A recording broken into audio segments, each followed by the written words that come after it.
A Associação Brasileira de Educação inaugurou neste mês de outubro o Museu Virtual da Educação, disponibilizando gratuitamente 30 mil fotos e cerca de 500 mil de documentos históricos relacionados à educação no país. Para falar sobre como os museus podem contribuir na aprendizagem de crianças, adolescentes, jovens e adultos, está no ar o meu, o seu, o nosso Educação.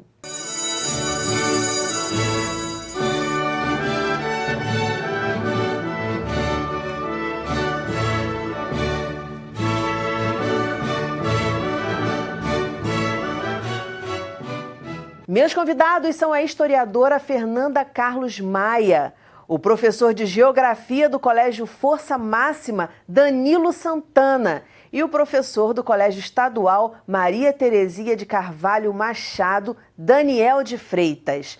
Muito bem-vindos ao programa. Vou começar com você, Fernanda. No início do século passado, o Brasil tinha 12 museus. Agora tem quase 3.800. Como é que a gente explica essa mudança? Na verdade, a questão do museu é justamente tornar acessível, né? E na nossa parte, né, da Associação Brasileira de Educação, o museu virtual é justamente dar essa interação. Muitas pessoas não podem vir ao Rio de Janeiro para pesquisar na nossa associação, mas através do museu, os nossos documentos serão disponibilizados, né? E essa interação social, ela é tão importante, né, justamente para adequar cultura e educação. Eu acho que é justamente essa preocupação, né, essa ligação, educação e cultura que gera essa mudança. E essa fundação de tantos museus, você acha que se dá por conta disso, da produção que nesse período aumentou absurdamente? Produção, visibilidade, né, e principalmente a preocupação, né, porque cultura e educação estão ligados, são termos, né, que você pode associar o tempo todo. Entendi. Como você relaciona a ida ao museu com a sua disciplina? Assim, a gente pode tentar trabalhar já uma questão que ela começou a levantar, que é esse de se deslocar pela cidade. Temos muitos museus, são baratos para se acessar, mas ao mesmo tempo, quando você pensar Baixada Fluminense, ou o interior, você tem uma distância, você tem uma dificuldade de deslocamento para esses museus que ficam no centro do Rio de Janeiro. Então, o ato já de ir ao museu já é educativo. O ato de você se deslocar pela cidade já faz parte desse aprendizado do aluno. Dentro do ensino de geografia, o que a gente vai encontrar nos museus, independente se é um museu material ou não, é justamente a ideia do encontro do espaço e do tempo. Porque tem um equívoco, às vezes, né? Pensar a história trata do tempo e a geografia trata do espaço. Mas costuma-se falar que espaço e tempo estão tão junto que não precisa nem usar o hífen, né? Época e lugar. Né? Isso. Então, dentro dos museus, você encontra narrativas, você vê como tempos anteriores, espaços anteriores se organizavam. Pegar um exemplo do Museu Nacional, a gente olhava ali, naqueles momentos pré-colombianos, toda a arte que estava colocada ali, mostrando como que as sociedades se organizavam naquele tempo e naquele espaço, quais eram as relações que estavam expostas ali. Isso para a geografia é fundamental, entender como o espaço, né, é produzido.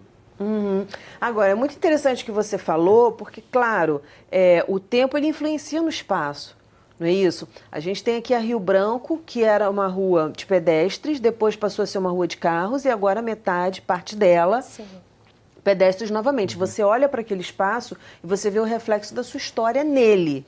Então, achei interessante você falar isso.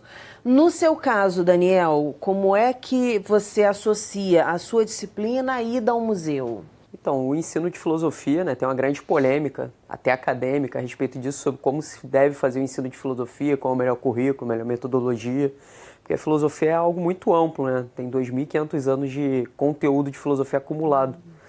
Mas, em termos de legislação e de práticas, assim, que a gente vê sendo repetido ostensivamente, é que o objetivo das aulas de filosofia, o que a maioria dos professores faz, é você apresentar aos alunos novas formas de compreender o mundo. Nesse sentido, né, o museu ele é muito importante, porque uma coisa que você enfrenta no Estado, né, nas escolas públicas estaduais, é uma deficiência dos alunos muito grande de conseguir compreender outras realidades além da que elas vivem hoje, né, nesse exato momento. Então, os alunos não têm uma noção muito clara do que é um mundo sem escrita, ou um mundo sem eletricidade, ou um mundo sem acesso à internet. E o museu, nesse sentido, né, até falando um pouco algo que o Danilo já tinha dito, o museu, como ele é um resgate, uma organização ali, né, de momentos passados, de outras culturas, outras formas de viver, ele dá essa visibilidade ali para o aluno. Então, alunos que frequentaram o Museu Nacional antes da tragédia, né, eles tiveram a chance ali de ver outras formas de se viver, outras formas de se pensar o mundo, de encarar a morte, por exemplo, como na Sala do Egito, né, que você tem as múmias, os sarcófagos, esse tipo de coisa. Então, para a filosofia é muito importante para a gente isso, né?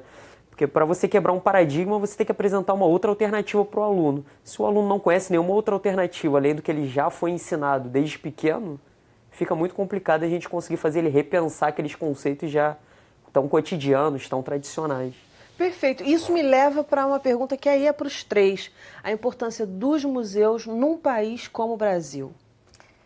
É uma tarefa difícil, porque você num país carente, né, de necessidades básicas, né, saúde, educação, segurança, você mencionar o aspecto cultural, né, você passar a fazer esse paralelo, né, entre algo que é necessário, mas que todo mundo sabe disso, mas algo que também é necessário que poucos sabem ou poucos dão essa importância, né, que é a cultura.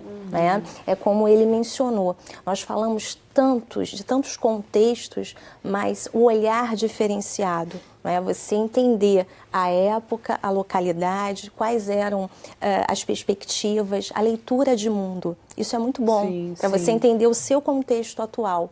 Sim, totalmente. Eu vejo assim que o Brasil tem muitas coisas mal resolvidas ainda. Né? A gente pode pensar a escravidão e a própria ditadura militar também, são duas coisas que estão muito mal resolvidas na memória do brasileiro. E eu considero que parte dessa coisa mal resolvida se deve pelo pouco resgate histórico que é feito. Nós não temos um museu da ditadura militar brasileira. Nós temos um museu da resistência em São Paulo que aborda todo o período da República, mas não específico da ditadura. E também ainda não temos também um museu da escravidão. O Rio de Janeiro pensa em inaugurar em 2020 o Museu da Escravidão e Liberdade, mas no Brasil também não existe um Museu da Escravidão. Então isso reforça que situações que vêm acontecendo hoje, de negacionismo, a história sendo negada, que a escravidão não se deu de tal maneira que ocorreu, que o nosso momento da ditadura militar não foi tanto assim. Hoje eu vejo professores de história falando que não é mais ditadura, é regime militar, usando um termo. Então, coisa que me incomoda, coisa que está muito mal resolvida para o brasileiro. Nossa, perfeito o que você está falando, perfeito. E ótimas ideias. O que você acha, Daniel? Eu acho que... Tendo em vista, aí você como professor de filosofia, tendo em vista o Brasil, a história do Brasil, a nossa sociedade, a forma como a gente pensa o mundo coletivamente, a importância dos museus nesse contexto. Em grande parte você tem essa... O museu ele apresenta uma coisa interessante, né, que o Aristóteles fala que toda vez que a gente olha para algum objeto, a gente olha a partir... Tem uma intenção por trás do nosso olhar, né? Então, se eu decido olhar por esse lado, eu vou estar ignorando as outras posições que eu poderia estar olhando aquilo ali. Quando você organiza um museu, cria um museu, né? Você seleciona o que vai ser apresentado nele, de que forma vai ser apresentado, né? Então, o museu ele traz já esse debate. Por exemplo, a ausência de um museu da ditadura mostra o que o povo brasileiro ou as autoridades brasileiras não fazem questão de selecionar para ser lembrado, né, ou para ser exposto.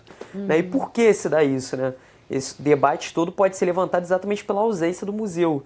Eu lembro, certa vez, estava em Porto Alegre, né? E a gente passando pela cidade, vendo os monumentos que tem na cidade, você tem uma série de estátuas de bronze, né? Monumentos caros, em homenagem ao gaúcho tradicional, né? Um homem branco, de bigode, né? Com um laço na mão, etc. Tem inclusive o laçador na entrada da cidade. Mas você tem uma série de momentos históricos importantíssimos no Rio Grande do Sul, envolvendo, por exemplo, os povos indígenas, né, nas missões, ou o povo negro, né? Por exemplo, tinha os lanceiros negros, que era um batalhão, um dos maiores e mais resistentes batalhões durante a Revolução Farroupilha. E você tem monumentos parcos sobre isso. Por exemplo, dos lanceiros negros, você tem exatamente um bloco de concreto com uma placa de latão, escrito Monumento dos Lanceiros Negros. Então, de certa forma, a gente parar para pensar o que merece ser lembrado, o que não merece ser lembrado, né? Ou então o que merece ser preservado, né? Com bastante dinheiro público, de reformas, etc. Sim. E o que a gente pode deixar sem manutenção, inclusive deixando pegar fogo e ser destruído. Isso mostra muito bem quais são os tipos de prioridade, né, que o povo ou que as autoridades têm em relação ao passado. Com certeza, que a história continua sendo contada por um só, por poucos. Eu acho que é basicamente isso. Mas a grande questão é você levantar todos os pontos, né? E uma preocupação que eu tenho em particular é justamente dessa tendência. Você não pode priorizar nada, nem um lado nem outro. Mostrar todos os pontos, né? E deixar o olhar crítico, que o aluno construa esse olhar crítico. Sim, nós não podemos levar nenhum tipo de tendência, né? Porque muitas vezes nós desconstruímos, mas construímos, né, outros muros. Né? Eu acho que a questão é você trabalhar a neutralidade também nesse aspecto, fazer com que ele também possa descobrir. Né? Porque muitas vezes nós somos levados a determinados pensamentos, leituras. Ideias, são leituras, né? E muitas vezes nós acabamos cometendo os erros que os outros cometeram. Né? Eu acho que esse olhar crítico, deixar também aberto para que ele faça uma análise. Eu tenho essa preocupação. Eu acho que pode instigar, por exemplo, como o Daniel. O Daniel, claro, falou uma coisa pronta aqui de uma análise que ele fez, de uma leitura que ele fez, né? Que realmente são os fatos. Sim. Mas durante as aulas, eu acho que vocês devem fazer isso, né? Instigar de alguma forma para eles fazerem essa busca. Como é que é isso, Danilo? A gente pode, dialogando aqui nesse mesmo sentido que o Daniel levantou. Hoje, se a gente pegar monumentos ou alguns museus, muitos deles são cultos à barbárie. Você tem o explorador, a história do Ocidente sendo contada em cima dos povos colonizados, tudo sendo contado como a ideia do heroísmo. E claro, ele está lá, ele existe, mas ele não impede que nós debatemos outras narrativas sobre ele. Né? As coisas estão lá, mas quais são os discursos sobre aquelas coisas? Então a gente tem que trabalhar sempre a ideia do discurso. Claro que, ao mesmo tempo, a gente tem que propor alternativas, outros modos de ver. Aí, como eu levantei a questão dos museus da escravidão e da ditadura, se a gente pegar no Chile, por exemplo, o Museu da Ditadura está lá. É um dos museus mais visitados do Chile, contam toda a história do que foi o governo Pinochet, a ditadura Pinochet. E em Curitiba tem vários países do mundo, e no caso aqui em Curitiba, tem o Museu do Holocausto. Claro, foi um evento terrível para a história da humanidade, mas nós temos um museu da história que aconteceu em outro país, mas não temos um museu da nossa própria história, que conta a história dos derrotados, que a gente pode falar assim, né? Sim. Então a gente tem que disputar realmente, isso. com certeza. Na semana dos museus, a gente teve aí um número, eu não sei se confirma, o número de inscrições, a maior parte da região sudeste. E eu queria que vocês falassem até a respeito disso. Como é que vocês avaliam esse resgate histórico sendo mais, a princípio, por esses dados, marcante na região sudeste? Na verdade, vem a questão econômica, né? Infelizmente, nós temos essa disparidade no Brasil, né? A visibilidade, ela vem para o Sudeste e para o Sul, e principalmente aqui no Sudeste, né? Eu vejo como uma questão econômica construída historicamente, né? É essa leitura que eu faço. Infelizmente, nós temos o caráter econômico sendo determinante sempre. Sim. A gente está tendo uma reorganização, né? Se a gente pensar São Paulo, Rio de Janeiro, as grandes metrópoles nacionais, elas vêm concentrando os serviços agora. Elas perdem um pouco aquele efetivo industrial e começam a concentrar serviços, e museus vão se tornar parte de serviços. E serviços a serem pagos pelo menor preço. Se a gente vê aí o IBRAM acaba de ser extinto, e aí quem vai tomar conta do IBRAM vai ser uma pessoa jurídica. Então, mostrando como que o foco com os museus agora é algo que tem que gerar lucro. Então, natural que ele vai se concentrar onde tem o maior fluxo de turistas. Pode pegar aqui Rio de Janeiro, São Paulo e uma parte do litoral nordestino, Recife, Fortaleza talvez, mas a tendência é essa mesmo. Como o Milton Santos mesmo falava, sempre a região concentrada. Onde que é a região que está concentrada? Tanto populacionalmente, economicamente, os serviços. Então essa é uma tendência que se forme mesmo aqui, Rio de Janeiro e São Paulo, nesse eixo. Aí. Até uma coisa interessante, né, que o Danilo está pontuando, e também essa questão da concentração econômica, é a gente visualizar também que tipos de museus que a gente tem nessas regiões diferentes, né? O Sudeste claramente concentra a maior quantidade de museus, e os mais tecnológicos também. Mas são museus muito modernos, né, com uma arquitetura vanguardista, muita tecnologia, que chamam muita atenção do turista, mas, por outro lado, a gente vê que os museus que tratam mesmo da história do país, né, do todo o caldo cultural que o país foi criado, eles são deixados, de uma certa forma, como eles fazem parte de uma demanda do mercado interno, dizendo dessa maneira, eles são deixados como museus de segunda categoria, né? A gente tem um exemplo muito claro do Museu do Índio, que foi totalmente abandonado, se não fossem pelos povos indígenas que ocupassem o espaço para reformar ele, como eles estão fazendo hoje. O museu ia ter virado um estacionamento, né, durante a Olimpíada, e a gente tem o caso mais grave, né, mais trágico do Museu Nacional. Foi uma perda imensa para o país. Mas é interessante a gente pensar como, de certa forma, né, num início, num princípio, obviamente que os museus seriam construídos aqui, porque o Rio de Janeiro era a capital. Sim. Né, então ele já era o centro dos serviços por ser a capital. Né, e posteriormente, por conta de uma reconfiguração econômica, né, o Rio de Janeiro, por ser um centro turístico do país, ele passa a abrigar os museus mais modernos, né, os mais chamativos para os turistas e exatamente em locais estratégicos. Você vê que essas áreas mais da zona norte da cidade não recebem grandes investimentos para museus modernos, por exemplo. Como é que os alunos de vocês reagem quando vocês falam em ir ao museu, em fazer alguma atividade sobre um museu? Quando vocês abordam esse tema, a primeira reação dos alunos, qual é?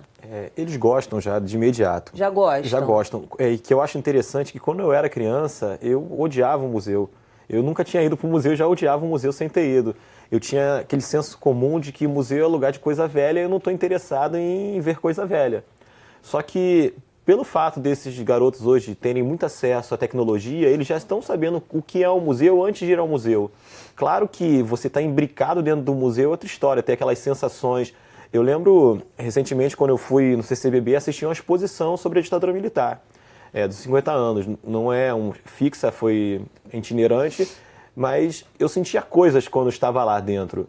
E quando eu fui com meus alunos no Museu Nacional, eles sentiam coisas quando estavam lá dentro. Podia até sentir medo, por exemplo, na sala do Egito, que trata as múmias, eles sentiam medo, mas eles tinham sensações do que era ali. Eles conseguiam perceber a história sendo contada de uma maneira diferente.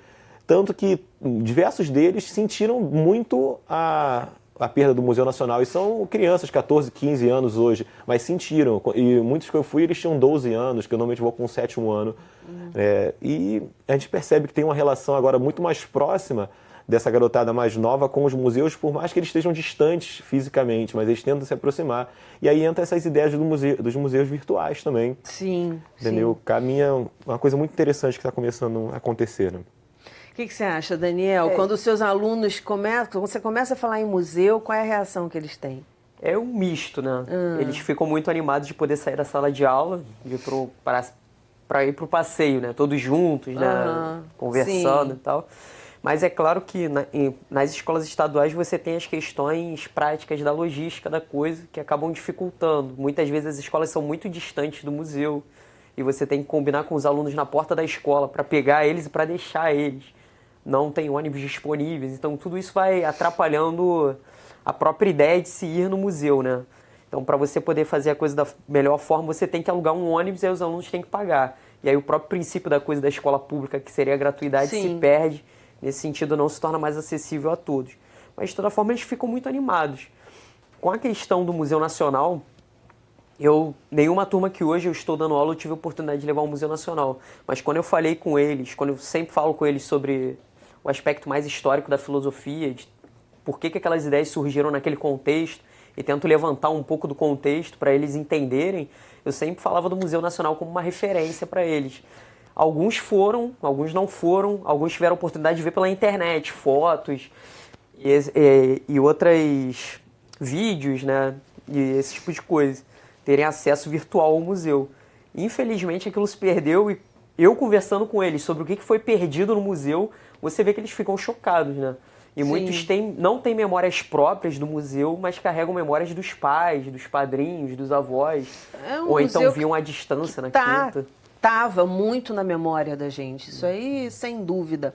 A tecnologia tem ajudado nisso? Quer dizer, agora vocês estão inaugurando, já inauguraram esse Museu da Educação. A tecnologia, ela vem facilitar o acesso à informação e o gosto pela história, o gosto pelo resgate do que a gente já viveu, dos nossos erros e dos nossos acertos? Sim, na verdade, eu também sou professora, também atuo, também estou em sala de aula. Oh, maravilha, que ano? Eu trabalho com ensino médio. né? História. História. E filosofia também. Ah, que né? legal. Então, na verdade, a tecnologia ela vem facilitar, né? No sentido de trazer para a realidade aquilo que ele já conhece. Né? Ele sabe manusear, ele sabe como construir, né, esse novo pensar. Né? A coisa que nós colocamos é justamente isso, dar o caminho, indicações, mas a tecnologia ela vem facilitar, ela torna acessível essas informações, na verdade. Como é que foi esse resgate de material? Como é que foi a construção desse museu virtual? Na verdade, é um trabalho longo. Imagino. Quanto tempo? Olha, nós estamos desde junho do ano passado, junho de 2017. Nós estamos nesse processo ainda, né? Mesmo com a inauguração, ainda estamos em construção, porque é um trabalho árduo, é um trabalho muito gostoso, mas ao mesmo tempo complexo, porque você tem informações e mais informações e muitas vezes você não tem tantas informações quanto você gostaria. Né? O que a gente pode dizer, você como historiadora lá avaliando o Museu, né, Virtual da Educação, o que a gente pode dizer sobre a educação de antes, de depois? Que datas você colocaria assim como as principais que marcam realmente características muito peculiares de uma época, vamos dizer assim? Olha, na verdade, eu gosto muito daquela transição do período do Império para a República. Né? Eu acho que é aquele momento de construção da identidade nacional. Né? Aquele momento em que somos brasileiros, né? Temos a nossa história, vamos construir, terminar de construir, né? Começar algo. Eu gosto muito dessa mudança. Quando E aí há uma mudança assim, sintomática no ensino? Na verdade, nós temos aí algumas características, né, que ao longo da história nós sempre insistimos nisso. A questão do acesso, a questão da gratuidade, a questão do público, né? Essa educação, ela abrange o todo, né? Teoricamente, sim, mas na prática, não. Né? Ainda hoje nós temos eles estão no ensino público, né? E eles podem falar mais do que eu. Eu trabalho na parte particular. Né? Então eu tenho essa visão de que mesmo você tendo algo em teoria, a prática, a aplicabilidade, ela muitas vezes não funciona. Sim, né? A gente está no finalzinho do programa. Esse museu, ele é um museu indicado para professores apenas? Eu queria que você falasse um pouco disso. Esse museu, na verdade, ele abrange o todo. Né? É um museu para quem gosta de educação, para quem quer conhecer mais aspectos da educação brasileira. Né? Mas qualquer pessoa que goste do tema, né, está convidado a acessar o nosso museu. Pelo site do Museu Virtual da Educação. Tá, ok. Gente, muitíssimo obrigada pela participação no programa, pelos esclarecimentos. Parabéns, 3 professores aqui que trabalham com essa temática do museu, na sua disciplina. Sucesso! O nosso programa fica por aqui. Na segunda-feira que vem tem muito mais às 9 horas da noite. Educação, se você não se envolver, não rola. Dias felizes, paz do eu e até lá!